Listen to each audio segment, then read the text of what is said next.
That was Outcast, The Way You Move. So some months ago, the former President Donald Trump had been indicted on multiple counts, and he had taken every tack that he could legally to try to postpone the cases, right? All of his cases, that's the standard MO. He tried to postpone it until something happens. This time, what he was trying to do is postpone it until after the election. And he's had several judges help him. Eileen Cannon, who he appointed, has dismissed the case. And of course, that's being challenged by Jack Smith. And it's going to be up to a circuit court, which everybody's predicting will be overturned because it didn't have standing. Then you had the Supreme Court. They make a ruling that astounds everyone.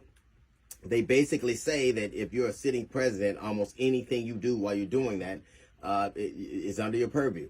You could plot the murder of an assailant, of your opponent, political opponent, that would be under their purview. But what they also did was left a narrow sliver for the people, Jack Smith, who represents the people, to indict Trump. And what they did was took every mention of his professional capacity, and now the person Donald Trump's in trouble. The person Donald Trump. And they're complaining about, oh, look at what the time it is. We are at this time right now because you postponed it till then. And you had judges, the Supreme Court dragged their feet until the very last minute, then made this ruling, and then they were gone. And everybody was celebrating. Look at what it looked like 2 months ago. Joe Biden had just been defeated and embarrassed in a debate. He had all these rulings. The wind was at his back, and it looked like Trump was going to sail to re-election. Now, I don't know that isn't the case now, but I do know he still has some level of legal jeopardy. So the whole time we were talking, Jack Smith was impaneling a new court.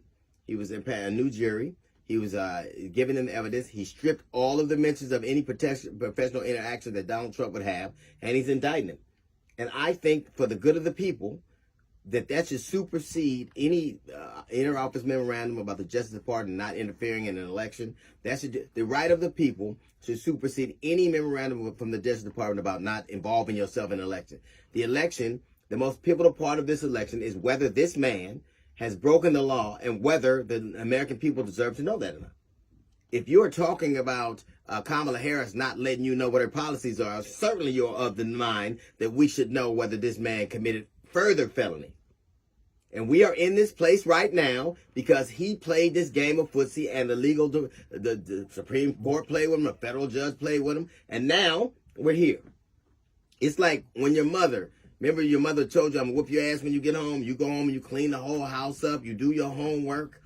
She comes home, you laugh with her, you watch TV, y'all hanging out. She gets on the phone, you sneak off and go to bed early, and just when you fall asleep, she walks in the room and say, I ain't forgot. Sometimes it's your mama, and sometimes it's Lady Justice. That's a little note from the GED section. The Jazz Report's coming up in 15 minutes. It's the D.L. Hughley Show.